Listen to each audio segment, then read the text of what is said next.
To me, the definition of exploitation does not imply a lack of consent. Well, you don't have the right to determine what's exploitation for other people.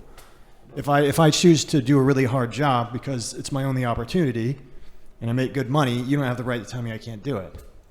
Well, is exploitation wrong, right? Aren't we all consenting to exploitation by taking a job in the first place? I mean, we probably just have differing definitions. Yeah, that's the radical issue here, right? Okay, what do you mean by exploitation?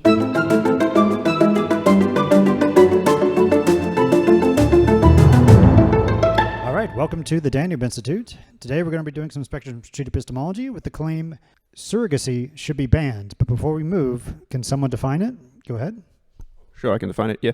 Well, surrogacy would be the practice of having a third-party woman have a child grow in their womb for a couple which is infertile, or of which one party is infertile, or who cannot have children for some reason.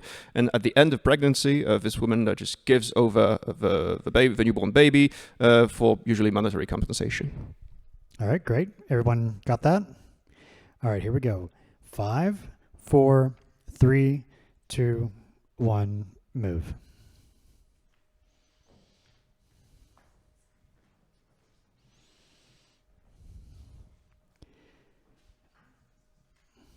All right, great. Rodrigo, feel free to step up into here. What is your main reason why surrogacy should be banned? Because it is the worst possible solution for the child. It's a torture. It's a child abuse to separate a child from his or her mother, for example, to start with. Because here we always built a society that was based on the interest of the child. And this is in the interest of the parents, because you are turning parents, I mean the surrogate parents, first also because you are turning children into objects, not into subjects. And last but not least, also because you are turning a woman's womb into a business transaction and a child into a business transaction. I don't see any benefits whatsoever to surrogacy, except that maybe some very famous socialites will have less cellulitis because they will not give birth. Okay. I think I heard one of the main reasons is that turning a part of one's body into a business transaction is bad.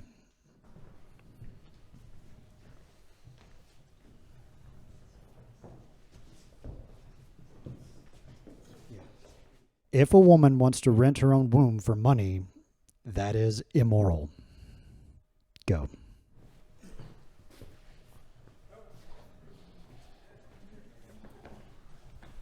Her womb. Yeah. You step forward. Okay. Why are they all wrong? That's a really good question. I mean, when you first said the claim about renting your own body for money, I mean, that's called work. That's just what work is. You rent out your body for money. Okay. A woman renting her own womb for money is analogous to someone doing landscape work.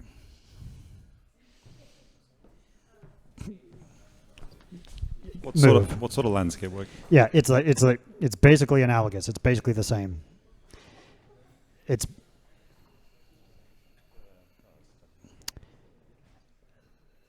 So they disagree with you that that's analogous.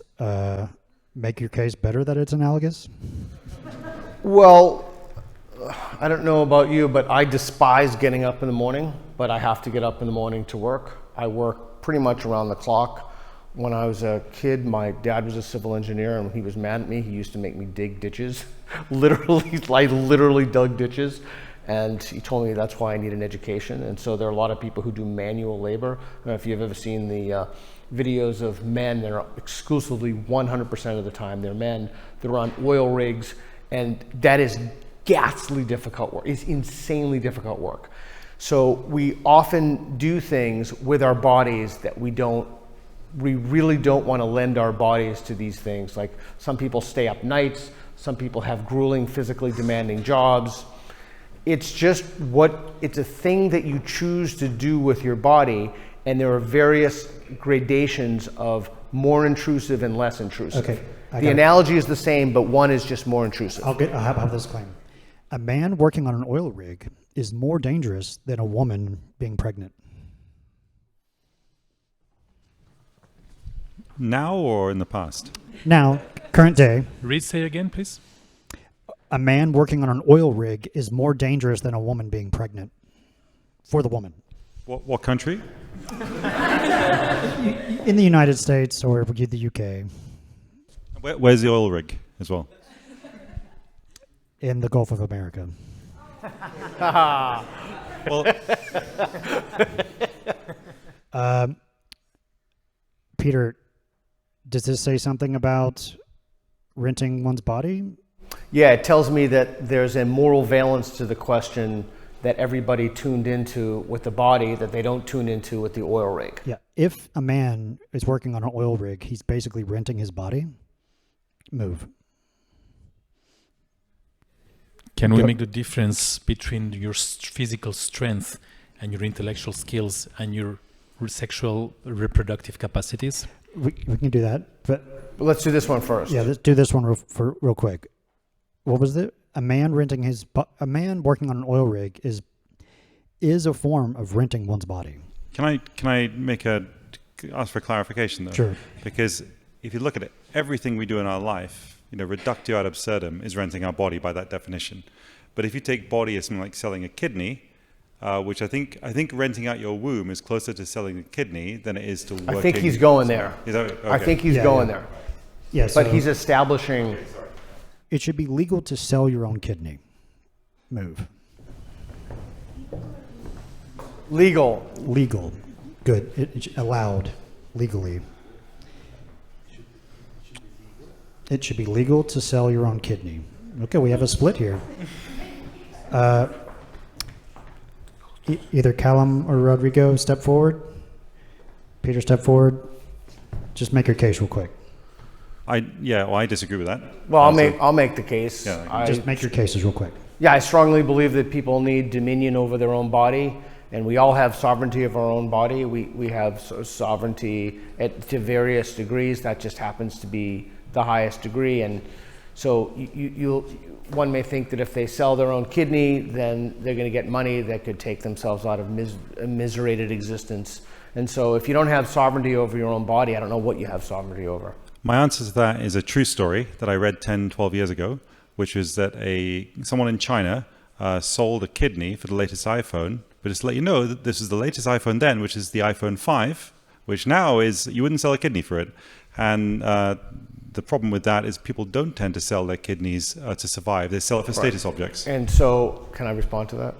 And so the way to create societies in which people are ultimately more responsible is to give them more authority and more dominion over their existence and their choices. I think we're all stupid when we're trying to prove something to someone else and then we buy the latest iPhone for a kidney. Well, then collectively we will learn our lessons as a society. But I would argue that the number of cases that happens is rare, and it's tragic, of course. I say we never learn our lessons. Every new generation has to make the same mistakes. History repeats itself. Okay. Okay, go back. Selling one's kidney is worse than a woman renting her womb. Selling a kidney is worse than a woman renting her womb. Okay, step up, Rodrigo. And Calum, you come up. Make your case real quick. I strongly disagree. I think it's actually worse to rent your womb because it's not only about your body, it's also about the life of a child. So it's a double, you are basically like doing a double business transaction. It's not Two only lives with your are involved. body, 2 lives are involved? but it's also with the body and the life of a child that you're using as a goodie, as a gadget. My answer will prove that I'm part of the problem Rodrigo's describing, because Rodrigo's point is that when people think of it, they ignore the baby, they just think of the person. And that's what I did here. I was thinking selling a kidney is worse for the person. If you take into account the baby too, and the second life, I'd agree with you. But I think the difference that I would make, putting that aside, and accepting I'm wrong on those terms, that the difference between selling and renting is that renting, you can kick the renter out and get a new one, and you can do it again, but selling, you can just do it once. All Or right. twice in a kidney. No, you can't do it twice. There's no third kidney. It was just once. Just once. How about this claim? A woman renting her womb is just as bad as a woman renting her whole body for the sexual pleasure of someone else.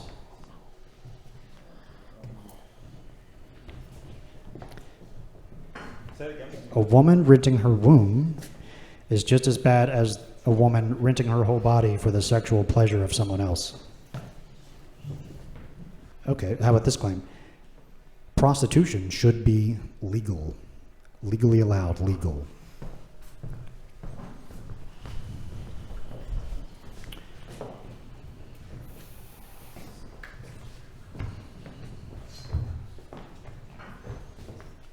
Okay, let's do the original claim again. Surrogacy should be legal. Legally allowed, legal.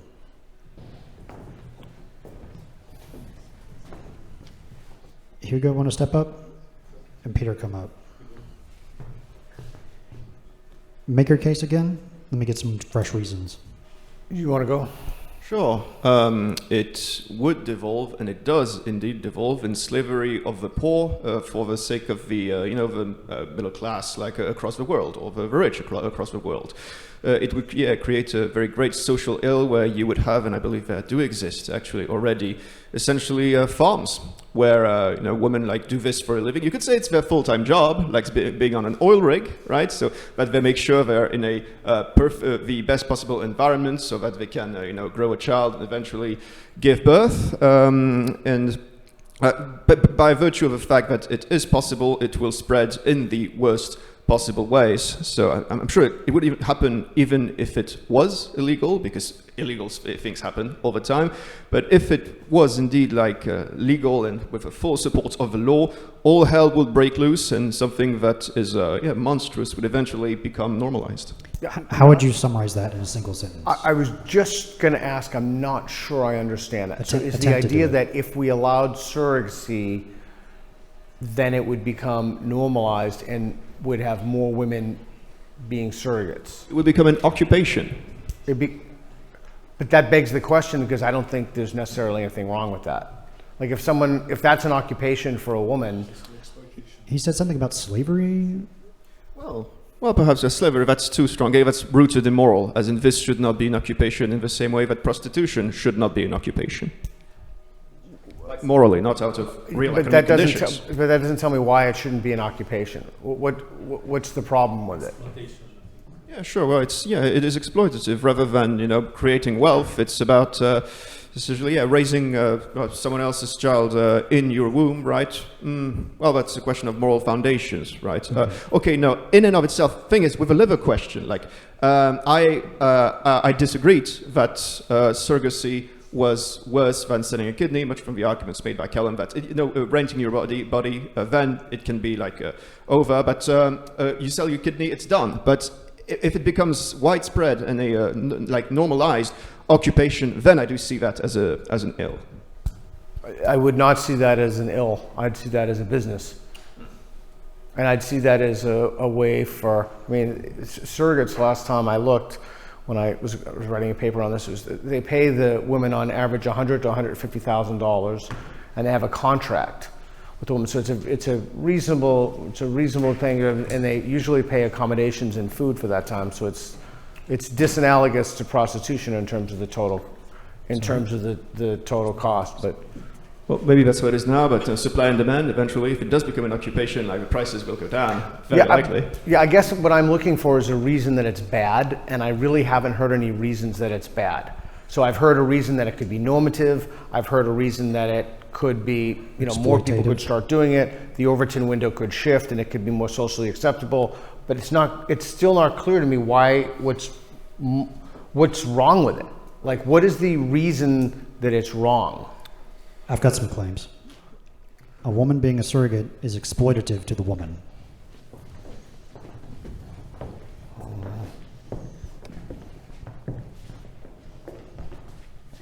Okay.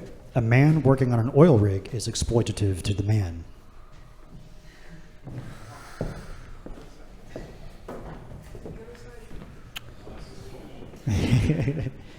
Okay. It's possible for someone to to consent to being exploited.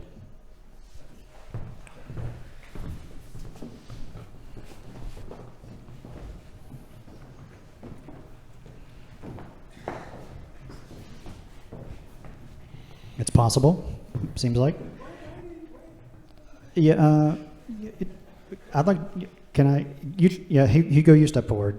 Can you step forward real quick? Why do you believe that? Because the definition of exploitation implies the lack of consent. Is that? To me, the definition of exploitation does not imply a lack of consent. Well, you don't have the right to determine what's exploitation for other people. If I choose to do a really hard job because it's my only opportunity and I make good money, you don't have the right to tell me I can't do it. Well, is exploitation wrong, right? Aren't we all consenting to exploitation by taking a job in the first place? I mean, we probably just have differing definitions. Yeah, that's the radical issue here, right? Okay, what do you mean by exploitation? Violation of someone's consent. So exploitation would be, well, if you were to deceive someone or to commit fraud against someone, or you get something out of someone on false pretenses, that's exploitation. Okay, getting something out of someone that causes that person to be physically harmed in some way, is that required? No. Just violation of consent. I mean, also the definition of physical harm. I mean, if I'm doing labor, I would have over time there would be wear and tear on my body. So it's not actually about the physical harm. It's about the nature of the risk and being able to judge and accept the risk on your own terms. Yeah. Okay. Go back real quick. I was mainly getting at basically a risk of death. Men working on oil rigs, it's basically a risk for death. Women being a surrogate, being pregnant is a risk for death. So I want to compare those in some way. Like, how about this claim? You should be able to consent to do something that risks your life. You should be able to you should be able to consent to do something that risks your life. People should be able to give consent to do something that risks their own life. Okay. Men who work on oil rigs consent to having their lives be at risk. Women who are surrogates can consent to having their lives be at risk. True. So, how about this claim? If a woman consents... Wait. 1 second. Okay, step forward, Rodrigo, and step forward, Hugo. Consent. First, exploitation is abuse. You cannot give consent when you're in a position of weakness. It's not only about the fact that it might be a danger for your life or not. And then last argument, I remind you, that is, how can a woman consent about someone else's life? A woman or the men who are paying her. So it's not only a matter of life. You cannot judge surrogacy whether it's legal or not, whether only on a matter of consent, because it might be a risk of her life. This is like the tiny little bit of the problem. This is the tip of the iceberg. Respond? Again, I think the issue is I should go back to the Oxford English Dictionary, because to me, or maybe a synonyms dictionary, because the way I conceive of it currently, exploitation equals use and consent equals agreement. So it is a problem of definition, and if I reread a definition, I'd probably be somewhere along these paths. But yeah, it's true that you can agree to something, not consent. You can agree to something, which does not mean you are fully responsible to it, because maybe you were coerced or coaxed into doing it, which does mean that for instance, before a court of law, you could be defended even though you gave agreement to something, and you could it could be argued that your agreement does not mean you were not exploited from this side's definition. Okay, go back. The audience, does anybody else have a claim that would help clarify some things? Anything? Yes. There is nothing holy about the creation of life. There is nothing holy about the creation of life. And why is it important to go think about this claim? Just because they put together creation of life and working on an oil rig. There is a big difference. A woman being pregnant is like a holy thing? A we would say? A woman being pregnant is the same as her uterus is in use. Is that the same to you? I'm moderating. I'm neutral. So come forward, Peter. Rodrigo, you was good. Talk about that. I don't think anything is holy. I think that's an artifact from another time and another culture that we carry the vestiges of that with us, and then we impose that idea on our dealings to navigate our own moral landscape. I think it does not even rise to the level of fiction, but it's a useful fiction. What if we replace holy by sacred? Okay. And what if we consider that Great point. no society can live without taboos or basically things that must be considered like as being totally protected, like for example the life of a child or the innocence of a child or the right of a child to have one mother and one father, or not to be, just a mere commercial transaction. Yeah. Why did you disagree? Why did you move, Calum? Well, I think when you change it to sacred, I think Let's change that real quick. Let's go to this claim. There's nothing sacred about the creation of life. And Peter's still there, so go ahead. Well, Peter. I've moved. Okay, that's still a disagreement, but keep talking about that. I would move again. I think I'm caught up in the word. I'm certainly not buying the word holy. The word sacred it's not quite the right word because it has like a metaphysical baggage. Like, to be sacred, it cannot be of the natural world. You have to impose something else. But if you had another word for that, I would definitely move. I don't know. I mean, you'd have to tell me what that word would be. But you're right. I was having a problem with the word holy. Now I'm having much less of a problem with the word sacred. And if you gave me another word, I would move. A word that doesn't import religious or metaphysical baggage. Yeah, I think. Look, I don't know what the holy or the sacred means when I read words, really, or when I look at physical things. But when I don't want to sound cliche, but when I look into the eyes of another creature, particularly something as a mammal, and particularly people, I 100% know what that is. I can't explain it, but it's something beyond words and ahead of data. It's something that you cannot explain in any way that anything can explain. There's a reason we have poetry is trying to explain that. I mean, it fails, but it illuminates the ineffability of it. And I think there's something profound in that, and I think that's sacred. Yeah, when my son was born, when he was inside my wife, my then wife, the doctor came over and said, "Would you like to put your hand on his head?" And he was still inside, and I put my hand on his head, and it's like life-changing. It was like life-changing for me. And when my daughter was adopted, that was life-changing. But I would not call those sacred, though.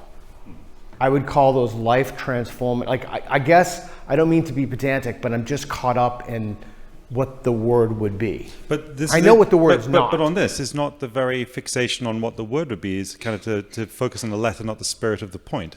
That there's something that you are struggling to find the word for, and that thing is what the word would be. Sacred is an intentionally ambiguous word. It's to capture the human, the center point of the human condition, which is fundamentally defiant in the face of language, and it's replete with paradox. Yeah, so maybe there's something extraordinary about being human in the bond between and the life. In the life process. To that, I would keep moving. We'll have you in church by Sunday. It's fine. Well, okay. But so that's the problem, though, right? That's the problem. It's that kind of a slope. And so as long as the religious and the metaphysical and anything within the domain of the sacred is just like, I agree with you, but the slope is not a slippery one down. It is a climb up towards recognizing the sacredness of things. Yeah. But there is something extraordinary and telling of the human condition about the bearing a child, birthing a child, for sure. I've got some claims going off that. Surrogacy violates something sacred. Surrogacy violates something sacred. Move.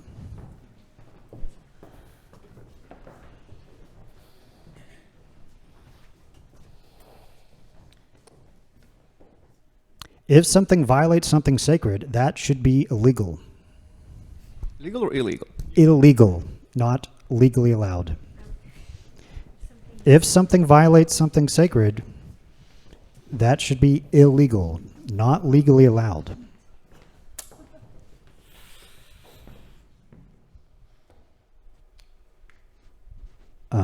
Hugo, step forward, and Rodrigo.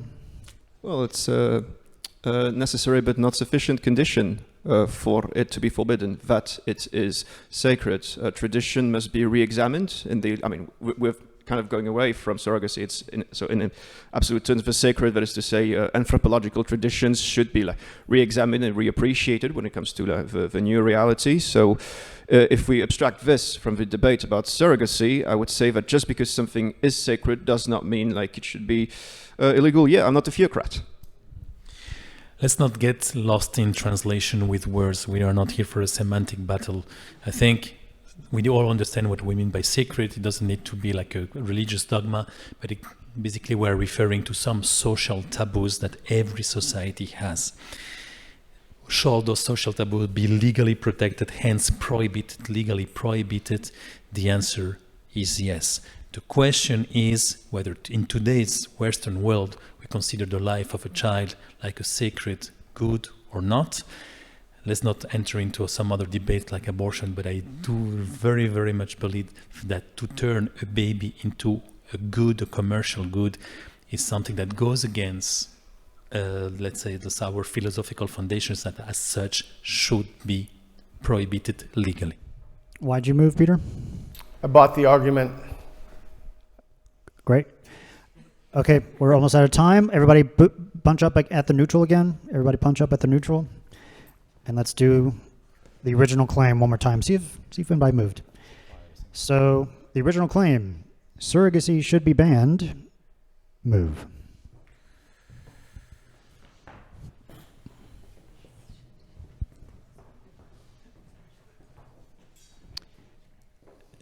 Is anybody in a very extremely different spot than where they were? You are? Yeah. 1 second. Anybody else on this side?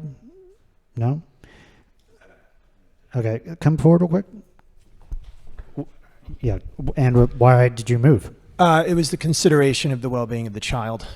Consideration of well-being of the child. Yeah, Okay. if you could prove to me that it had no harmful effect on the child, I would change my position. Okay. And did anybody move from over there this way? Anybody over here? You're all the same? Okay, cool. Thanks, everybody. That was great.